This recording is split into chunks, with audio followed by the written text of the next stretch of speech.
সূরা আত-তাওবা। এ সূরার শুরুতে বিসমিল্লাহ পড়া নিষেধ।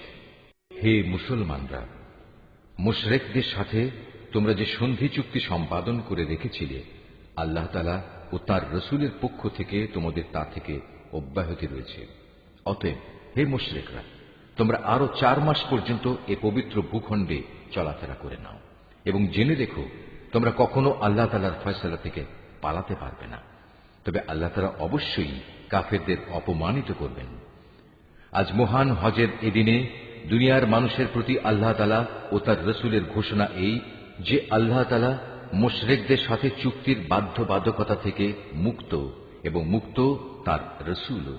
হে মুশরিকরা, যদি তোমরা এখনো তওবা করো তাহলে তাই হবে তোমাদের জন্য কল্যাণকর, আর যদি তোমরা মুখ ফিরিয়ে নাও তাহলে জেনে রেখো আল্লাহ তাআলার ফয়সালা থেকে তোমরা কখনো পালাতে পারবে না। হে নবী, এরপরও যারা কুফরি করেছে তাদের তুমি এক কঠোর আযাবের সুসংবাদ দাও। তবে সেসব মুশরিকের কথা আলাদা যাদের সাথে তোমরা চুক্তি করেছ। তারা চুক্তি রক্ষার ব্যাপারে এতটুকুও ত্রুটি করেনি, না তারা কখনো তোমাদের বিরুদ্ধে অন্য কাউকে সাহায্য করেছে। তাদের চুক্তি তাদের মেয়াদ শেষ হওয়া পর্যন্ত অবশ্যই তোমরা মেনে চলবে। আসলেই যারা আল্লাহ তাআলাকে ভয় করে তাদের অবশ্যই তিনি ভালোবাসেন। অতঃপর যখন এ নিষিদ্ধ 4 মাস অতিবাহিত হয়ে যাবে, তখন মুশরিকদের যেখানে পাবে সেখানেই তোমরা হত্যা করবে, তাদের বন্দী করবে, তাদের অবরোধ করবে এবং তাদের ধরার জন্য তোমরা প্রতিটি ঘাঁটিতে ওঁত পেতে বসে থাকবে। তবে এর পরেও তারা যদি তওবা করে, দ্বীনের পথে ফিরে আসে এবং নামাজ প্রতিষ্ঠা করে, যাকাত আদায় করে, তাহলে তোমরা তাদের পথ ছেড়ে দাও। অবশ্যই আল্লাহ তাআলা ক্ষমাশীল ও বড় দয়াময়। আর মুশরিকদের মধ্যে থেকে যদি কোনো ব্যক্তি তোমার কাছে আশ্রয় চায়, তবে অবশ্যই তাকে তুমি আশ্রয় দেবে, যাতে করে তোমার আশ্রয় থেকে সে আল্লাহ তাআলার বাণী শুনতে পায়। অতঃপর তাকে তার কোনো নিরাপদ জায়গায় পৌঁছে দেবে। এটা এজন্যই যে এরা আসলেই এমন এক সম্প্রদায়ের লোক যারা কিছুই জানে না। আল্লাহ তাআলা ও তার রাসূলের সাথে মুশরিকদের এই চুক্তি কিভাবে বহাল থাকবে? তবে যাদের সাথে মসজিদুল হারামের পাশে বসে তোমরা চুক্তি সম্পাদন করেছিলে তাদের কথা আলাদা। যতক্ষণ পর্যন্ত তারা নিজেরা এই চুক্তির উপর বহাল থাকবে, ততক্ষণ পর্যন্ত তোমরাও চুক্তির উপর বহাল থেকো। অবশ্যই আল্লাহ তাআলা চুক্তি ও ওয়াদার ব্যাপারে সাবধানী ব্যক্তিদের ভালোবাসেন।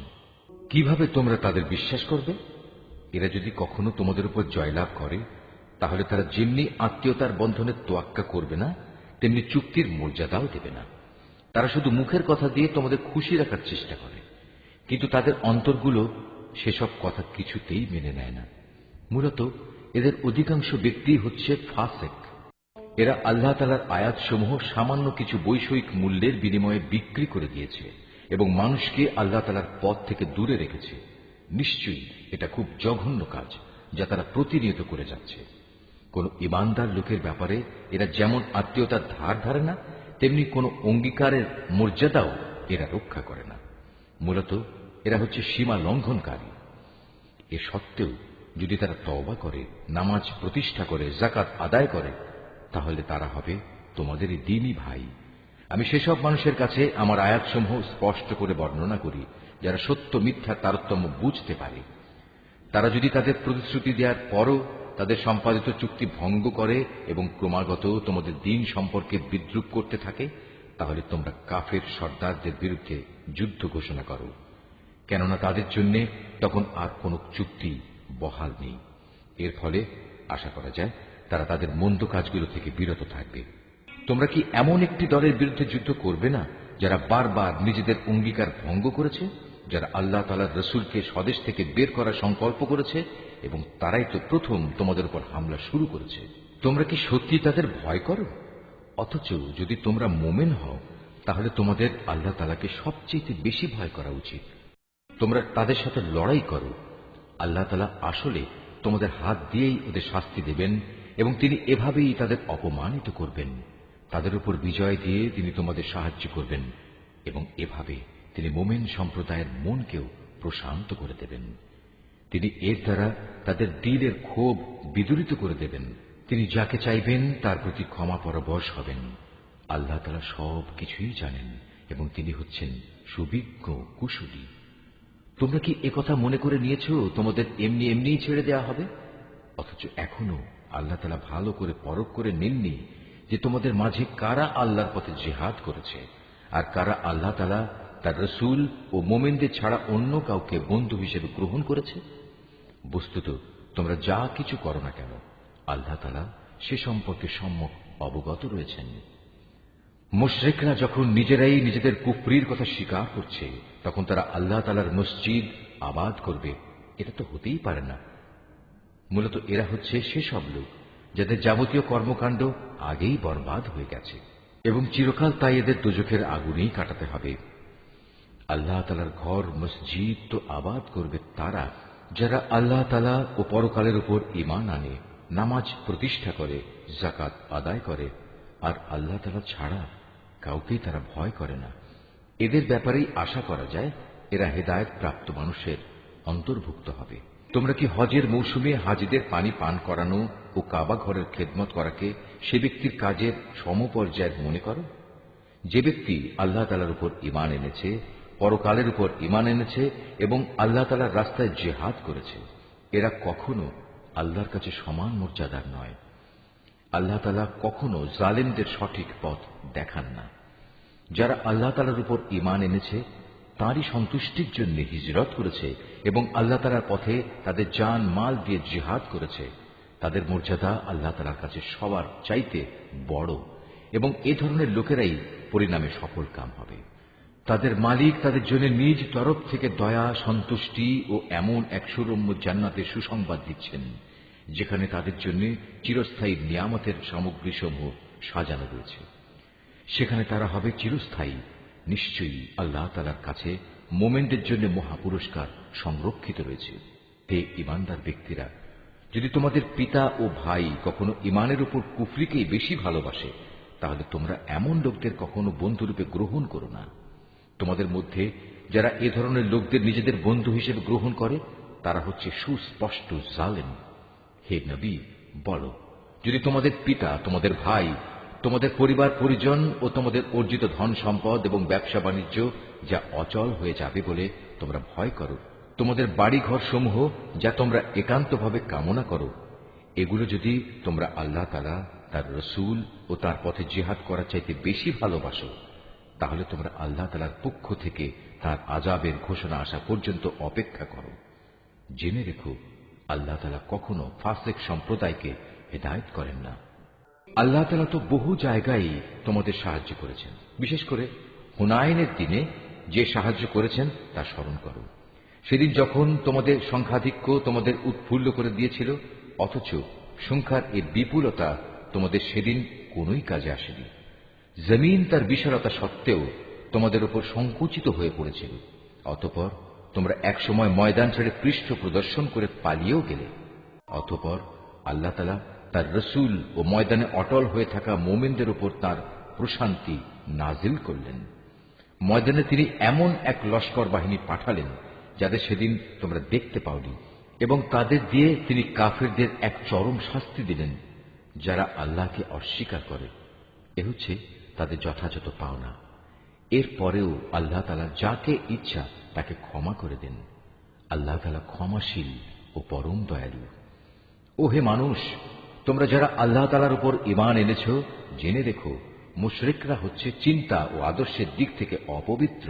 অতএব এ অপবিত্রতা নিয়ে তারা যেন এ বছরের পর আর কখনো এ পবিত্র মসজিদের কাছে না আসে। যদি তাদের না আসার কারণে তোমরা আশু দারিদ্র্যের আশঙ্কা করো তাহলে জেনে রেখো অচিরেই আল্লাহ তাআলা চাইলে নিজ অনুগ্রহ দিয়ে তোমাদের অভাব মুক্ত করে দিতে পারেন। অবশ্যই আল্লাহ তাআলা সর্বজ্ঞ ও কুশলী। যাদের প্রতি ইতিপূর্বে কিতাব অবতীর্ণ করা হয়েছে তাদের মধ্যে যারা আল্লাহ তাআলার উপর ঈমান আনে না, পরকালের উপর ঈমান আনে না, আল্লাহ তাআলা ও তার রাসূল যা কিছু হারাম করেছেন তা হারাম বলে স্বীকার করে না, সর্বোপরি সত্য দ্বীন ইসলামকে নিজেদের জীবন ব্যবস্থা হিসেবে গ্রহণ করে না, তাদের বিরুদ্ধে তোমরা লড়াই চালিয়ে যাও যে পর্যন্ত না তারা নত হয়ে স্বেচ্ছায় জিজিয়া কর দিতে শুরু করে। ইহুদিরা বলে উযায়ের আল্লাহর পুত্র, আবার খ্রিস্টানরা বলে মসীহ আল্লাহর পুত্র। আসলে এ সবই হচ্ছে তাদের মুখের কথা। তাদের আগে যারা আল্লাহ তাআলাকে অস্বীকার করেছে এরা তাদেরই অনুকরণ করছে মাত্র। আল্লাহ তাআলা এদের সবাইকে ধ্বংস করুন। তাকিয়ে দেখো এরা কিভাবে আজ দাঁড়ে দাঁড়ে ঠোকর খাচ্ছে। এই লোকেরা আল্লাহ তাআলাকে বাদ দিয়ে তাদের আলেম ও পীর দরবেশদের মাবুদ বানিয়ে দিয়েছে এবং মরিয়ম পুত্র মসিহকেও কেউ কেউ মাবুদ বানিয়ে রেখেছে। অথচ এদের এক আল্লাহ তাআলা ছাড়া অন্য কারোই বন্দেগী করতে আদেশ দেওয়া হয়নি। তিনি ছাড়া আর কোনো মাবুদ নেই। তারা যাদের আল্লাহর সাথে শরীক করে তিনি এসব কথাবার্তা থেকে অনেক পবিত্র।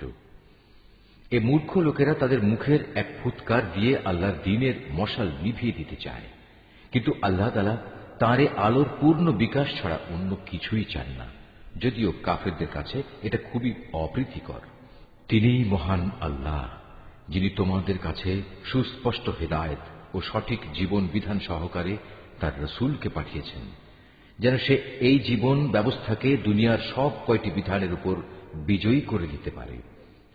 মুশরিকরা এই বিজয়কে যত দুঃসহই মনে করুক না কেন, হে ঈমানদার লোকেরা, আহলে কিতাবদের বহু পণ্ডিত ও ফকির দরবেশ এমন আছে যারা অন্যায়ভাবে সাধারণ মানুষের সম্পদ ভোগ করে। এরা আল্লাহর বান্দাদের আল্লাহর পথ থেকে ফিরিয়েও রাখে। এদের মাঝে যারাই সোনা রূপা পুঞ্জীভূত করে রাখে এবং কখনো তা আল্লাহর পথে ব্যয় করে না, তুমি তাদের কঠিন পীড়াদায়ক আযাবের সুসংবাদ দাও। এমন একদিন আসবে যেদিন পুঞ্জীভূত সোনা রূপা জাহান্নামের আগুনে উত্তপ্ত করা হবে।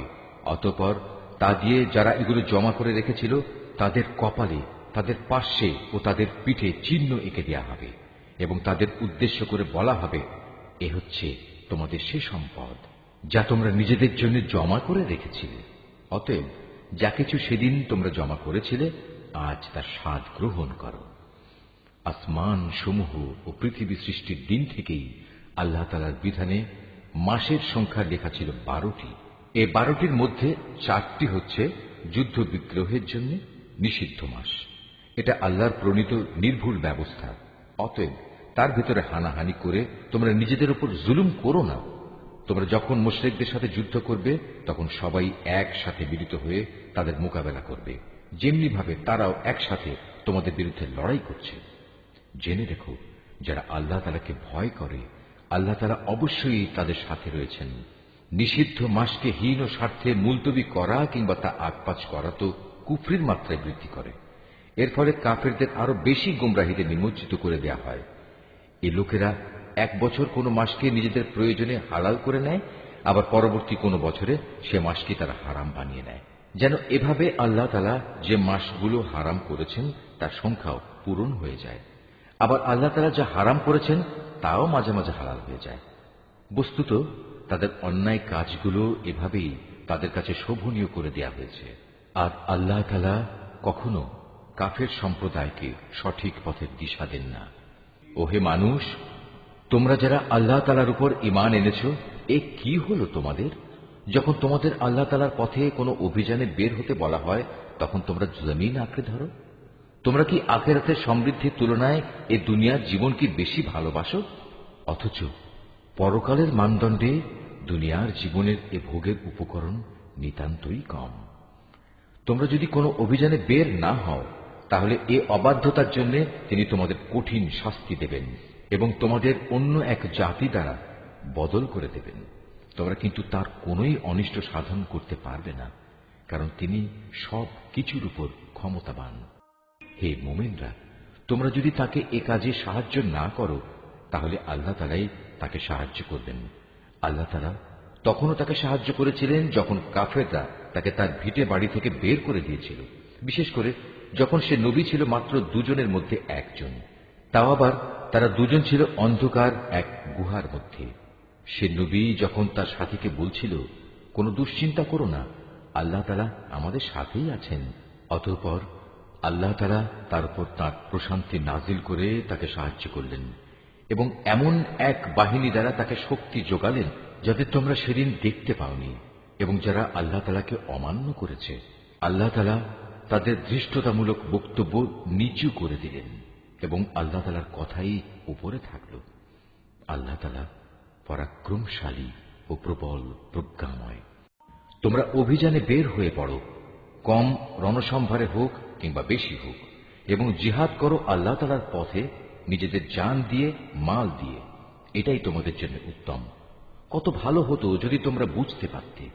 হে নবী, এতে যদি আশু কোনো লাভ থাকত, হতো যদি তাদের এ সফর সহজ সুগম, তাহলে তারা অবশ্যই এ অভিযানে তোমার পেছনে পেছনে যেত। কিন্তু তাদের জন্য এ যাত্রাপথ অনেক দীর্ঘ ও দুর্গম ঠেকেছে। তারা সত্তরই আল্লাহর নামে তোমার কাছে কসম করে বলবে, আমরা যদি সক্ষম হতাম তাহলে অবশ্যই তোমার সাথে অভিযানে বের হতাম। মিথ্যা অজুহাতে তারা নিজেরাই নিজেদের ধ্বংস করছে। আল্লাহ তাআলা জানেন এরা হচ্ছে মিথ্যাবাদী। হে নবী, আল্লাহ তাআলা তোমাকে মাফ করুন। ঈমানের দাবিতে কারা সত্যবাদী আর কারা মিথ্যাবাদী এই বিষয়টা তোমার কাছে স্পষ্ট হওয়ার আগে কেন তুমি তাদের যুদ্ধে যাওয়া থেকে অব্যাহতি দিলে? যারা আল্লাহ তাআলা ও পরকালের উপর ঈমান এনেছে, তারা নিজেদের মাল ও জীবন দিয়ে আল্লাহর পথে জিহাদে অবতীর্ণ না হওয়ার জন্য তোমার কাছ থেকে অব্যাহতি চাইতে আসবে না। আল্লাহ তাআলা অবশ্যই সেসব লোককে জানেন যারা তাকে ভয় করে। যুদ্ধে না যাওয়ার জন্য তোমার কাছে অব্যাহতি চাইতে তো আসবে তারা যারা আল্লাহ তাআলা ও পরকালের উপর কোন রকম ঈমান রাখে না। তাদের মন সংশয়যুক্ত আর তারা নিজেরাও সংশয় দ্বিধাগ্রস্ত থাকে। যদি সত্যি এরা তোমার সাথে বের হতে চাইত, তাহলে তারা সেজন্য কিছু না কিছু প্রস্তুতি তো নিত, কিন্তু এদের যাত্রা করাটা আল্লাহ তাআলার মনোপুত হয়নি, তাই তিনি তাদের এ থেকে বিরত রাখলেন। তাদের যেন বলে দেয়া হলো, যারা পেছনে বসে আছে তোমরা তাদের সাথে বসে থাকো। ওরা তোমাদের সাথে বের হলে তোমাদের মাঝে বিভ্রান্তি শুধু বাড়িয়ে দিত এবং তোমাদের সমাজে নানা রকম অশান্তি সৃষ্টির জন্য এদিক সেদিক ছোটাছুটি করত। তাছাড়া তোমাদের মধ্যেও তো তাদের কথা আগ্রহের সাথে শোনার মতো গুপ্তচর কিংবা দুর্বল ঈমানের লোক আছে। আল্লাহ তাআলা এসব জালেমদের অবস্থা সম্পর্কে সম্যক অবগত রয়েছেন। এরা এর আগেও তোমাদের মাঝে বিশৃঙ্খলা সৃষ্টি করতে চেয়েছিল এবং তোমার পরিকল্পনাগুলো পাল্টে দেওয়ার চক্রান্ত করেছিল। শেষ পর্যন্ত ন্যায় ও ইনসাফ তাদের কাছে এসে হাজির হল এবং আল্লাহ তাআলার ফয়সালাই চূড়ান্তভাবে বিজয়ী হল, যদিও তারা হচ্ছে এ বিজয় অপছন্দকারী। তাদের ভেতর এমন কিছু মানুষও আছে যারা বলে, হে নবী, এই যুদ্ধে যাওয়া থেকে তুমি আমাকে অব্যাহতি দাও এবং আমাকে তুমি কোনো লোভনীয় বস্তুর মুসিবতে ফেলো না। তোমরা জেনে রেখো, এরা তো আগে থেকেই নানা মুসিবতে পড়ে আছে, আর জাহান্নাম তো কাফেরদের চারিদিকে বড় মুসিবতের মতোই ঘিরে রেখেছে। তোমাকে যদি কখনো কোনো কল্যাণ স্পর্শ করে তাহলে এতে তাদের দুঃখ হয়, আবার তোমার কোনো বিপদ ঘটলে তারা বলে, হ্যাঁ আমরা এটা জানতাম, তাই আমরা আগেই ভিন্ন পথ অবলম্বন করে নিয়েছিলাম। অতঃপর তারা উৎফুল্ল চিত্তে তোমার কাছ থেকে সরে পড়ে। তুমি তাদের বলো, আসলে কল্যাণ অকল্যাণের কিছুই আমাদের উপর নাজিল হবে না, হবে শুধু তাই যা আল্লাহ তাআলা আমাদের জন্য নির্দিষ্ট করে রেখেছেন। তিনি আমাদের একমাত্র আশ্রয়। আর যারা মুমিন তাদের তো ভালো মন্দ সব ব্যাপারে শুধু আল্লাহ তাআলার উপরই ভরসা করা উচিত। আমাদের ব্যাপারে তোমরা কি বিজয় ও শাহাদাত এ দুটো কল্যাণের যে কোনো একটির অপেক্ষা করছো? কিন্তু তোমাদের জন্য আমরা যা কিছু প্রতীক্ষা করছি তা হচ্ছে আল্লাহ তাআলা নিজে থেকে তোমাদের আযাব দেবেন, কিংবা আমাদের হাত দিয়ে তোমাদের তিনি শাস্তি পৌঁছবেন। অতএব তোমরা অপেক্ষা করো, আমরাও তোমার সাথে অপেক্ষা করছি। হে নবী, তুমি বলো, ধন সম্পদ আগ্রহ সহকারে খরচ করো কিংবা অনিচ্ছায় খরচ করো, কোনো অবস্থায় তোমাদের কাছ থেকে তা কবুল করা হবে না, কেননা তোমরা হচ্ছ একটি নাফরমান জাতি। তাদের এ অর্থ সম্পদ কবুল না হওয়াকে এছাড়া আর কোনো কিছুই বাধা দেয়নি যে তারা স্বয়ং সৃষ্টিকর্তা আল্লাহ তাআলাকে ও তার পাঠানো রসুলকে অমান্য করেছে। তারা নামাজের জন্য আসে ঠিকই, কিন্তু তারা থাকে একান্ত অলস, আর আল্লাহ তাআলার পথে অর্থ ব্যয় করে বটে, তবে তা করে একান্ত অনিচ্ছার সাথে। সুতরাং হে নবী, ওদের মাল সম্পদ ও সন্তান সন্ততি যেন তোমাকে কখনো আশ্চর্যান্বিত না করে। আল্লাহ তাআলা মূলত এ সব কিছু দিয়ে তাদের এ দুনিয়ার জীবনে এক ধরনের আযাবই ফেলে রাখতে চান, আর যখন তাদের দেহ থেকে জান বের হয়ে যাবে তখন তারা কাফের অবস্থায় থাকবে। এরা আল্লাহ তাআলার নামে কসম করে বলে এরা তোমাদের দলের লোক, অথচ আল্লাহ তাআলা নিজেই বলেছেন এরা কখনোই তোমাদের লোক নয়। এরা হচ্ছে মূলত একটি ভীত সন্ত্রস্ত জাতি, এত ভীত যে তারা যদি এতটুকু আশ্রয়স্থল কোথাও পেয়ে যায় কিংবা পায়, যদি মাথা লুকোবার মতো কোনো গিরিগুহা অথবা জমিনের ভেতর ঢুকে পালাবার কোনো জায়গা, তাহলে অবশ্যই তারা তোমাদের ভয়ে এসব জায়গার দিকে দ্রুত পালিয়ে হলেও বাঁচার চেষ্টা করত। এদের মাঝে এমনও লোক আছে যারা বিশেষ অনুদানের ভাগ বন্টনের ব্যাপারেও তোমার উপর দোষারোপ করে, কিন্তু সে অংশ যদি তাদের দেয়া হয় তাহলে তারা খুবই সন্তুষ্ট হয়, আবার তাদের যদি তা দেয়া না হয় তাহলে তারা বিক্ষুব্ধ হয়ে ওঠে।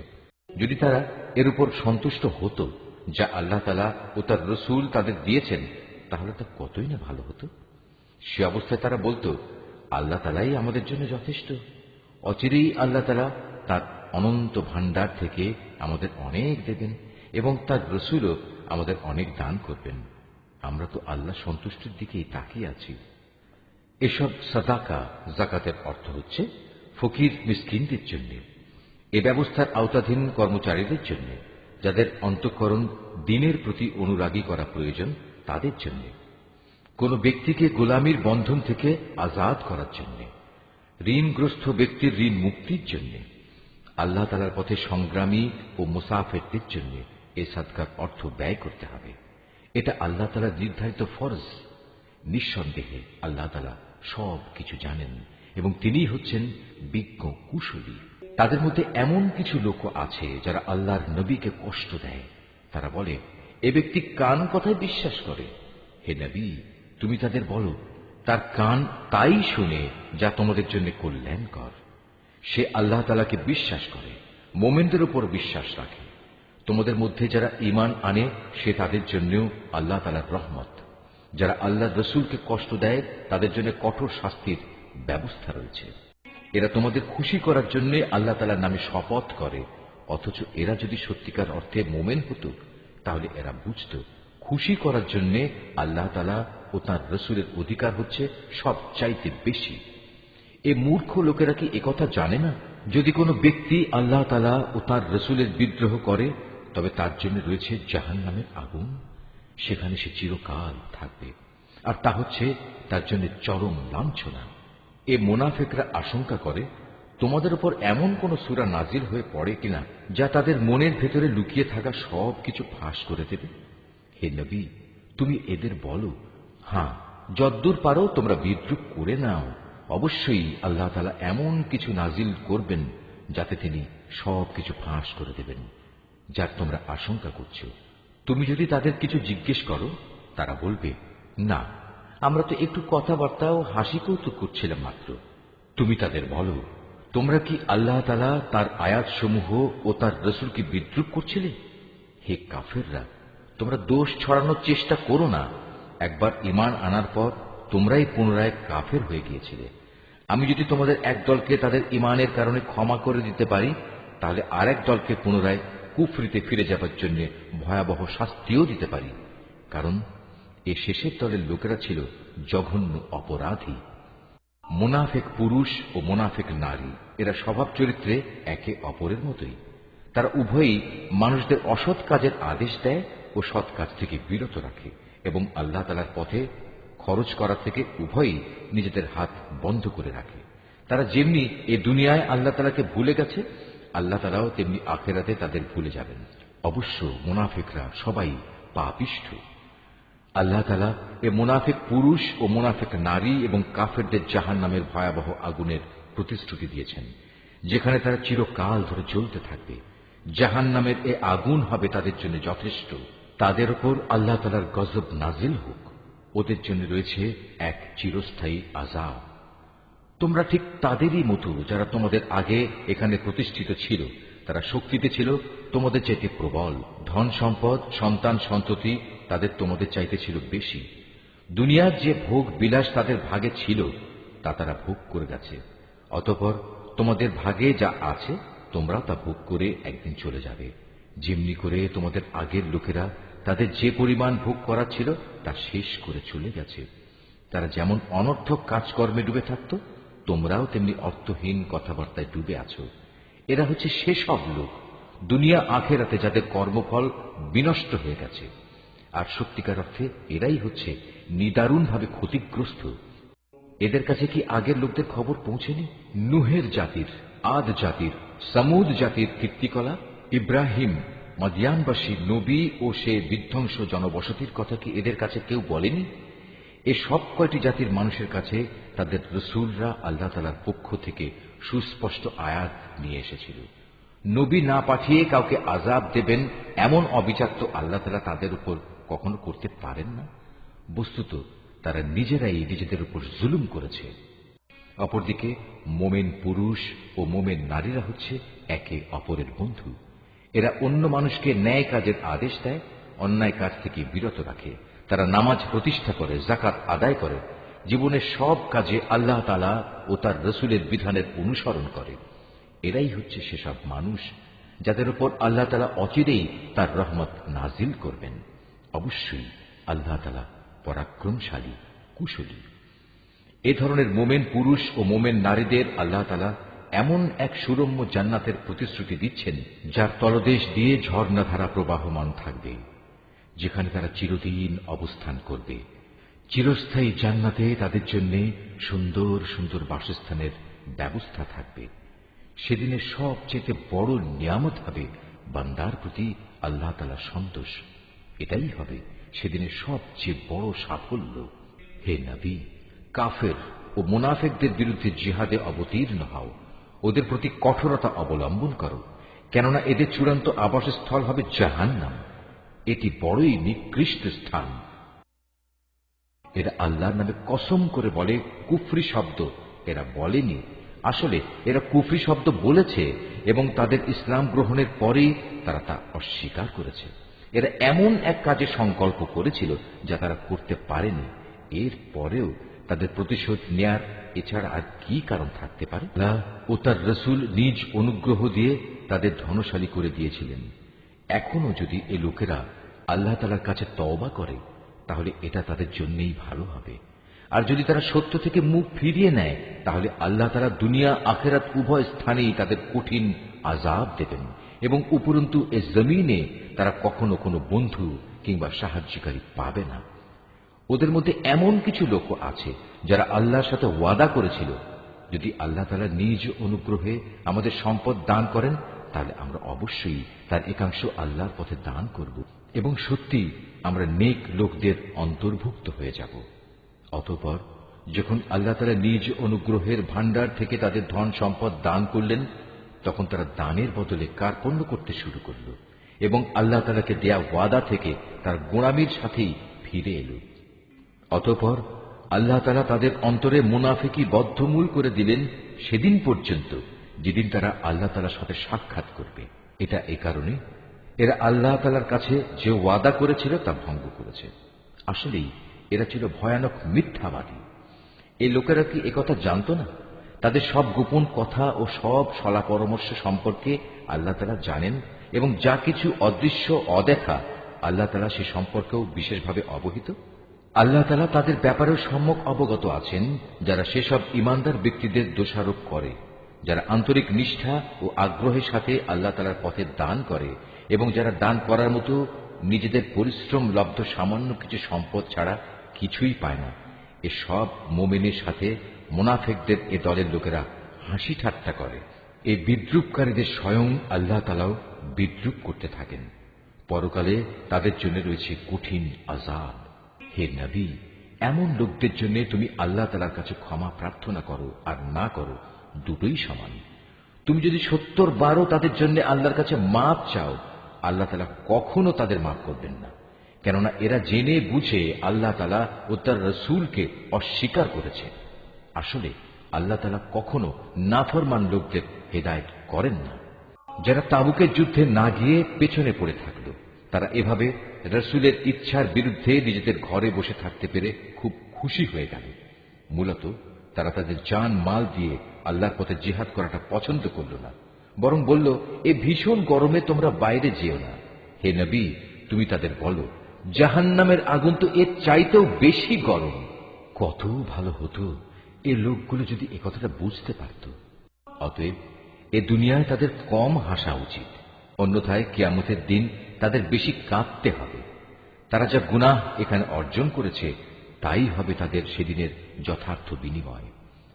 যদি আল্লাহ তাআলা এ অভিযানের পর তোমাকে এদের কোনো একটি দলের কাছে ফেরত নিয়ে আসেন এবং তারা যদি তোমার কাছে পুনরায় কোনো যুদ্ধে যাবার অনুমতি চায়, তাহলে তুমি বলো, না, কখনো তোমরা আমার সাথে আর কোনো অভিযানে বের হবে না। তোমরা আমার সাথী হয়ে আর কখনো শত্রুর সাথে লড়বে না, কেননা তোমরা আগের বার যুদ্ধের বদলে পেছনে বসে থাকা পছন্দ করেছিলে। আর যাও, যারা পেছনে পড়ে আছে তাদের সাথে তোমরাও গিয়ে বসে থাকো।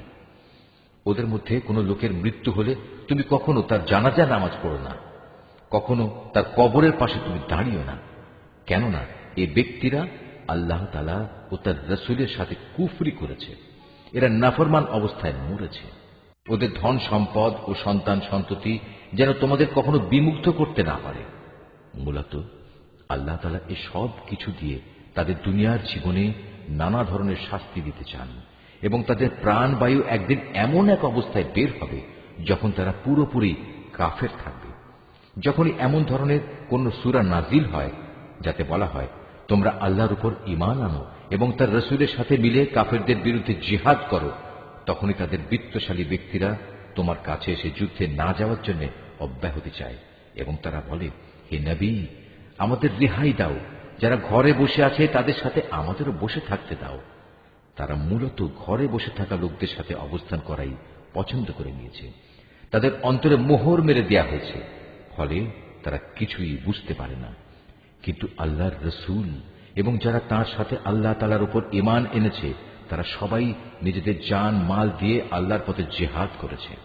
অতএব এদের জন্যই যাবতীয় কল্যাণ নির্দিষ্ট হয়ে আছে, আর সত্যিকার অর্থে এরাই হচ্ছে সফল কাম। এর বিনিময়ে আল্লাহ তাআলা এদের জন্য এমন এক সুরম্য জান্নাত প্রস্তুত করে রেখেছেন যার পাদদেশে ঝর্ণাধারা প্রবাহমান, সেখানে তারা চিরকাল থাকবে। বস্তুত এ হচ্ছে সর্বোত্তম সাফল্য। ওজরকামী কিছু সংখ্যক আরব বেদুইনও তোমার কাছে এসে হাজির হয়েছে, যেন তাদেরও এ যুদ্ধে যাওয়া থেকে অব্যাহতি দেয়া হয়। এভাবে সে লোকগুলো ঘরে বসে থাকলেও যারা আল্লাহ তাআলা ও তার রাসূলের কাছে ঈমানের মিথ্যা দাবি করেছিল। এদের মধ্যে যারা আল্লাহ ও তার রাসূলকে অমান্য করে ঘরে বসে থেকেছে, অচিরেই তারা মর্মান্তিক আযাবে নিমজ্জিত হবে। যারা দুর্বল তারা যদি এ যুদ্ধে শরীক না হয়ে থাকে তাদের উপর কোনো দোষ নেই। দোষ নেই তাদেরও যারা অসুস্থ কিংবা যারা যুদ্ধে খরচ করার মতো কোনো সম্বল পায়নি। অবশ্য এরা যদি আল্লাহ তাআলার নিষ্ঠাবান বান্দা হয় তাহলেই তারা এ অব্যাহতির আওতায় পড়বে। সৎ কর্মশীল মানুষদের বিরুদ্ধেও কোনো অভিযোগের কারণ নেই। আল্লাহ তাআলা একান্ত ক্ষমাশীল ও পরম দয়ালু। তাদের ব্যাপারেও কোনো অভিযোগ নেই যারা যুদ্ধ শুরুর প্রাক্কালে তোমার কাছে যাত্রার বাহন সরবরাহ করার জন্য এসেছিল এবং তুমি তাদের বলেছিলে, তোমাদের জন্য আমি এমন কিছু পাচ্ছি না যার উপর আমি তোমাদের আরোহণ করাতে পারি। অতএব তারা ফিরে গেল। তারা এমনভাবে ফিরল যে তাদের চোখ থেকে অশ্রু বয়ে যাচ্ছিল। যুদ্ধে যাবার খরচ জোগাড় করতে না পারায় তারা ভীষণভাবে দুঃখিত হল। সব অভিযোগ তো তাদের বিরুদ্ধে যারা সামর্থ্যবান হওয়া সত্ত্বেও তোমার কাছে অব্যাহতি চায়। যারা পেছনে পড়ে থাকলো তাদের সাথে ঘরে বসে থাকাই অবশেষে তারা পছন্দ করল। আল্লাহ তাআলা তাদের অন্তরে মোহর মেরে দিয়েছেন। এ কারণেই তারা তা জানতে পারছে না কোনটা তাদের জন্য ভালো। যুদ্ধ শেষে তোমরা যখন তাদের কাছে ফিরে আসবে তখন এরা তোমাদের কাছে ওজর পেশ করবে। তুমি তাদের বলো, আজ তোমরা কোন রকম ওজর আপত্তি পেশ করো না, আমরা আর কখনো তোমাদের বিশ্বাস করব না। আল্লাহ তাআলা ইতিমধ্যেই তোমাদের অন্তরের সব কথা আমাদের বলে দিয়েছেন। এখন থেকে আল্লাহ তাআলা ও তাঁর রাসূলই তোমাদের কার্যকলাপ দেখবেন। অতঃপর তোমাদের সে মহান সত্তার কাছেই ফিরে যেতে হবে, যিনি যেমন জানেন তোমাদের গোপন করে রাখা সবকিছু, তেমনি জানেন প্রকাশ্য বিষয়সমূহ। অতঃপর তিনি সে আলোকে তোমাদের বলে দেবেন দুনিয়ার জীবনে তোমরা কি কাজ করছিলে। যখন তোমরা তাদের কাছে ফিরে আসবে তখন এরা আল্লাহ তাআলার নামে কসম করে তোমাকে বলবে তুমি যেন তাদের ব্যাপারটা উপেক্ষা করো। আসলেই তোমরা ওদের উপেক্ষা করো, কেননা ওরা হচ্ছে চিন্তা ও আদর্শের দিক থেকে নাপাক। তাদের ঠিকানা হচ্ছে জাহান্নাম। দুনিয়ার জীবনে তারা যা কিছু করে এসেছে এটা হচ্ছে তার যথার্থ বিনিময়। এরা তোমাদের কাছে এজন্যই কসম করে যেন তোমরা সব কথা ভুলে আবার তাদের উপর সন্তুষ্ট হয়ে যাও। কিন্তু তোমরা যদি শতবারও তাদের উপর সন্তুষ্ট হও, আল্লাহ তাআলা কখনো এ ফাসিক সম্প্রদায়ের উপর সন্তুষ্ট হবেন না। বেদুইন আরব লোকগুলো কুফর ও মুনাফিকের ব্যাপারে অত্যন্ত কঠোর প্রকৃতির। আল্লাহ তাআলা তার রাসূলের উপর স্বীয় দ্বীনের সীমারেখার যে বিধানসমূহ নাজিল করেছেন সে জ্ঞান লাভ না করার ক্ষমতাই মনে হয় এদের মধ্যে প্রবল। মূলত আল্লাহ তাআলাই হচ্ছেন সুবিজ্ঞ, কুশলী। এ বেদুইন আরবদের মধ্যে এমন কিছু লোক আছে যারা কখনো যদি আল্লাহ তাআলার পথে কিছু ব্যয় করে তাকে নিজেদের উপর জরিমানা তুল্য মনে করে এবং তোমাদের ব্যাপারে কালের বিবর্তনমূলক কোনো বিপদ মুসিবত আসুক এ অপেক্ষায় থাকে। আসলে কালের মন্দচক্র তো তাদের নিজেদের উপরই ছেয়ে আছে। বস্তুত আল্লাহ তাআলা সবকিছু শোনেন, সবকিছু জানেন। আবার এই বেদুইন আরবদের মাঝে এমন কিছু লোক আছে যারা আল্লাহ তাআলা ও পরকালের উপর ঈমান রাখে। এরা আল্লাহর পথে যা কিছু খরচ করে তাকে আল্লাহর নৈকট্য লাভ ও রসুলের দোয়া পাওয়ার একটা অবলম্বন মনে করে। সত্যি সত্যি তা হচ্ছে তাদের জন্য আল্লাহর নৈকট্য লাভের একটা উপায়। অচিরেই আল্লাহ তাআলা তাদের স্বীয় রহমতে প্রবেশ করাবেন। অবশ্যই আল্লাহ তাআলা ক্ষমাশীল ও পরম দয়ালু। মুহাজির ও আনসারদের মাঝে যারা প্রথম দিকে ঈমান এনেছে এবং পরে যারা একান্ত নিষ্ঠার সাথে তাদের অনুসরণ করেছে, আল্লাহ তাআলা এদের উপর সন্তুষ্ট হয়েছেন এবং এরাও আল্লাহ তাআলার উপর সন্তুষ্ট হয়েছে। আল্লাহ তাআলা তাদের জন্য এমন এক সুরম্য জান্নাত তৈরি করে রেখেছেন যার তলদেশ দিয়ে ঝর্ণাধারা প্রবাহিত। সেখানে তারা চিরকাল থাকবে, আর তাই হবে সর্বোত্তম সাফল্য। এই বেদুইন আরবদের যারা তোমার আশেপাশে বাস করে তাদের মধ্যে কিছু কিছু মুনাফিক আছে, আবার কিছু মুনাফিক মদিনাবাসীদের মধ্যেও আছে। এরা সবাই কিন্তু মুনাফিকিতে সিদ্ধহস্ত। তুমি এদের জানো না, কিন্তু আমি এদের জানি। অচিরেই আমি এদের অপমান ও পরাজয়ের দ্বারা দুবার শাস্তি দেব। অতঃপর ধীরে ধীরে এদের সবাইকে এক বড় আযাবের দিকে ফিরিয়ে দেয়া হবে। তোমাদের মাঝে আরো কিছু লোক আছে যারা অকপটে নিজেদের গুনাহসমূহের কথা স্বীকার করে। শয়তানের ফেরে পেয়ে তারা তাদের নেক কাজকে গুনাহের কাজের সাথে মিশিয়ে ফেলেছে। আশা করা যায় আল্লাহ তাআলা তাদের উপর ক্ষমা পরবশ হবেন। অবশ্যই আল্লাহ তাআলা ক্ষমাশীল ও পরম দয়ালু। তুমি তাদের ধন সম্পদ থেকে যাকাত ও সাদকা গ্রহণ করো। সাদকা তাদের পাক সাফ করে দেবে, তা দিয়ে তাদের পরিশোধিত করে দেবে। তুমি তাদের জন্য দোয়া করবে, কেননা তোমার দোয়া তাদের জন্য হবে পরম সান্ত্বনা। আল্লাহ তাআলা সব কিছু শোনেন এবং সবকিছু জানেন। তারা কি এ কথাটা জানে না আল্লাহ তাআলা তার বান্দাদের তওবা কবুল করেন এবং তিনি যাকাত ও সাদকা গ্রহণ করেন? নিশ্চয়ই আল্লাহ তাআলা হচ্ছেন তওবা গ্রহণকারী ও পরম দয়ালু। হে নবী, এদের তুমি বলো তোমরা ভালো কাজ করো। আল্লাহ তাআলা, তার রাসূল ও মুমিনরা তোমাদের ভবিষ্যৎ কর্মকাণ্ড পর্যবেক্ষণ করবেন। অতঃপর মৃত্যুর পর তোমাদের সবাইকে এমন এক সত্তার দিকে ফিরিয়ে দেয়া হবে যিনি দেখা অদেখা সবকিছু সম্পর্কেই সম্যক অবগত। সেদিন তিনি তোমাদের বলে দেবেন তোমরা দুনিয়ার জীবনে কোন ধরনের কাজ করছিলে। তোমাদের মাঝে আরো একটি দল রয়েছে যাদের ব্যাপারে এখনো আল্লাহ তাআলার সিদ্ধান্তের আশা করা হচ্ছে। আল্লাহ তাআলা তাদের হয় শাস্তি দেবেন, না হয় তিনি তাদের তওবা কবুল করবেন। বস্তুত আল্লাহ তাআলা হচ্ছেন সুবিজ্ঞ, কুশলী। মুনাফিকদের মধ্যে এমন লোকও আছে যারা তোমাদের ক্ষতি সাধন করার জন্য একটি মসজিদ বানিয়েছে। এর একমাত্র উদ্দেশ্য হচ্ছে আল্লাহ তাআলার বিরোধিতা করা, মুসলমানদের মধ্যে অনৈক্য সৃষ্টি করা। সর্বোপরি আগে যেসব লোক আল্লাহ তাআলা ও তার নবীর বিরুদ্ধে যুদ্ধ করেছে তাদের জন্য গোপন ঘাঁটি সরবরাহ করা। এরা তোমাদের কাছে শক্ত কসম খেয়ে বলবে আমরা সৎ উদ্দেশ্য ছাড়া অন্য কোনো কারণেই এটা করিনি। আল্লাহ তাআলা নিজে সাক্ষ্য দিচ্ছেন এরা হচ্ছে মিথ্যাবাদী।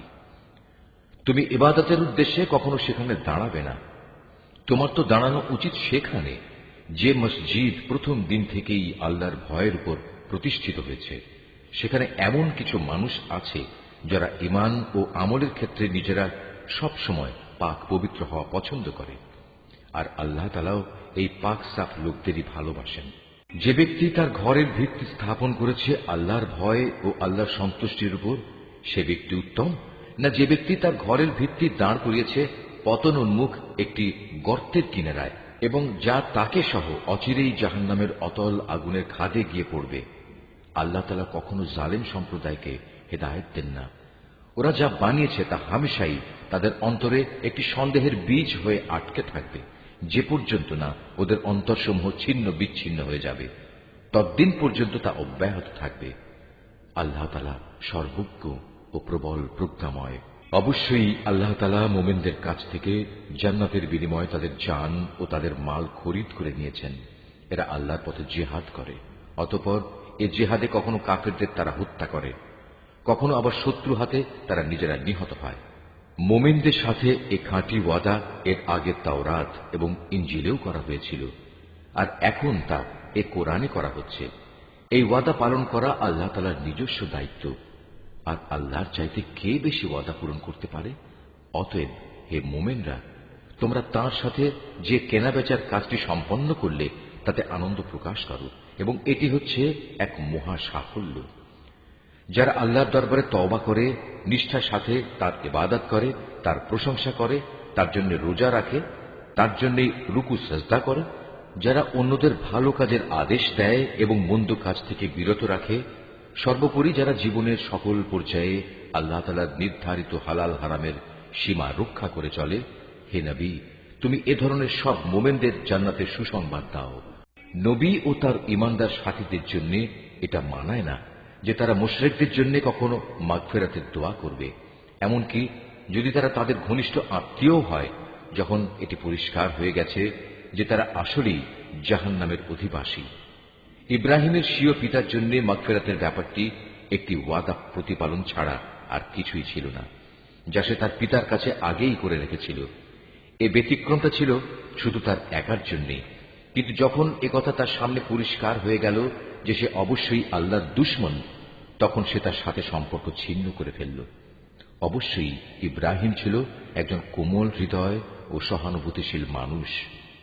আল্লাহ তাআলা এমন নন যে কোনো জাতিকে একবার হেদায়েত দানের পর তাদের পুনরায় গোমরাহ করে দেবেন, যতক্ষণ না তাদের সুস্পষ্টভাবে এ কথাটা জানিয়ে দেয়া হয় যে গোমরাহি থেকে বাঁচার জন্য কোন জিনিস থেকে সাবধান থাকতে হবে। অবশ্যই আল্লাহ তাআলা সব বিষয়ে জ্ঞান রাখেন। আকাশমণ্ডলী ও পৃথিবীর সার্বভৌম ক্ষমতা একমাত্র আল্লাহ তাআলার হাতেই। তিনিই জীবন দেন, তিনিই মৃত্যু ঘটান। আল্লাহ তাআলা ছাড়া তোমাদের কোনো অভিভাবক নেই, নেই কোনো সাহায্যকারীও। অবশ্যই আল্লাহ তাআলা তার নবীর উপর অনুগ্রহ করেছেন মুহাজিরদের উপর, আনসারদের উপর, যারা একান্ত কঠিন সময়ে তার অনুগমন করেছিল, তাদের সবার উপর। এমনকি যখন তাদের একটি ছোট্ট দলের চিন্তা একটু বাঁকা পথে ঝুঁকে পড়ার উপক্রম হয়ে পড়েছিল, অতঃপর আল্লাহ তাআলা এদের সবার উপর দয়া করলেন। নিশ্চয়ই তিনি ছিলেন তাদের প্রতি দয়ালু ও অনুগ্রহশীল। সে তিন ব্যক্তির ওপরও আল্লাহ তাআলা দয়া করলেন, যাদের ব্যাপারে সিদ্ধান্ত মুলতবি করে রাখা হয়েছিল। তাদের অবস্থা এমন এক পর্যায়ে এসে পৌঁছল যে জমিন তার বিশালতা সত্ত্বেও তাদের উপর সংকুচিত হয়ে গেল। এমনকি তাদের নিজেদের জীবন নিজেদের কাছে দুর্বিষহ হয়ে পড়ল। তারা একথা উপলব্ধি করতে সক্ষম হল যে আসলেই আল্লাহ তাআলা ছাড়া তাদের আর কোনো জায়গা নেই যেখানে কোনো আশ্রয় পাওয়া যাবে। অতঃপর আল্লাহ তাআলা তাদের উপর অনুগ্রহ করলেন যেন তারা তওবা করে পুনরায় তাঁর কাছে ফিরে আসতে পারে। অবশ্যই আল্লাহ তাআলা ক্ষমাশীল ও পরম দয়ালু। হে ঈমানদার ব্যক্তিরা, তোমরা আল্লাহ তাআলাকে ভয় করো এবং হামেশা সত্যবাদীদের সাথে থাকো। মদিনার মূল অধিবাসী ও তাদের আশেপাশের বেদুইন আরবদের জন্য এটা সঙ্গত ছিল না যে তারা রসূলের সহগামী না হয়ে পেছনে থেকে যাবে এবং তার জীবন থেকে নিজেদের জীবনকে বেশি প্রিয় মনে করবে। আসলে এটা এজন্যে, আল্লাহ তাআলার পথে তারা যে তৃষ্ণা, ক্লান্তি ও ক্ষুধায় কষ্ট পাবে তা তাদের নেক আমলের মধ্যেই শামিল হবে। তাছাড়া এমন কোন স্থানে তারা যাবে যেখানে যাওয়ায় কাফেরদের তাদের উপর ক্রোধ আসবে এবং শত্রুদের কাছ থেকেও মোকাবেলার সময় তারা কিছু সম্পদ লাভ করবে। মূলত এর প্রতিটি কাজের বদলে তাদের জন্য নেক আমল লেখা হবে। নিশ্চয়ই আল্লাহ তাআলা নেক লোকদের কাজের প্রতিফল বিনষ্ট করবেন না। এভাবেই তারা আল্লাহর পথে যা খরচ করে তা পরিমাণে কম হোক কিংবা বেশি, তা বিনষ্ট হয় না। এবং যদি তারা আল্লাহর উদ্দেশ্যে কোনো প্রান্তর অতিক্রম করে চলে, তাও তাদের জন্য লিপিবদ্ধ হবে, যাতে করে তারা দুনিয়ায় যা কিছু করে এসেছে, আখিরাতে আল্লাহ তাআলা তার চেয়ে উত্তম পুরস্কার তাদের দিতে পারেন। মুমিনদের কখনো কোনো অভিযানে সবার একত্রে বের হওয়া ঠিক নয়।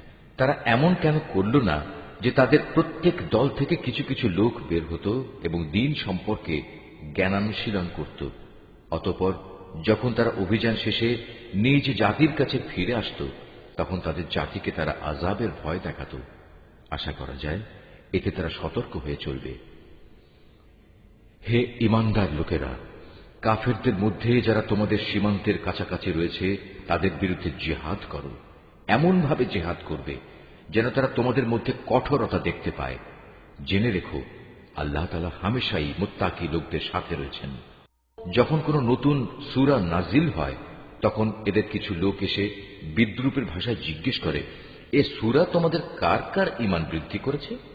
তোমরা বলো, হ্যাঁ, যারা সত্যিই আল্লাহর উপর ঈমান এনেছে, এ সূরা অবশ্যই তাদের ঈমান বৃদ্ধি করেছে এবং এর ফলে তারা আনন্দিতও হয়েছে। আর যাদের অন্তরে ব্যাধি রয়েছে, এ সূরা তাদের মধ্যে আগের জমে থাকা নাপাকির সাথে আরো কিছু নতুন নাপাকি যুক্ত করে তা বাড়িয়ে দিয়েছে এবং তারা এ নাপাক ও কাফের অবস্থায় মারা যাবে। তারা কি দেখতে পায় না প্রতি বছর তাদের কিভাবে বিভিন্ন পরীক্ষায় ফেলে একবার কিংবা দুবার বিপর্যস্ত করা হচ্ছে?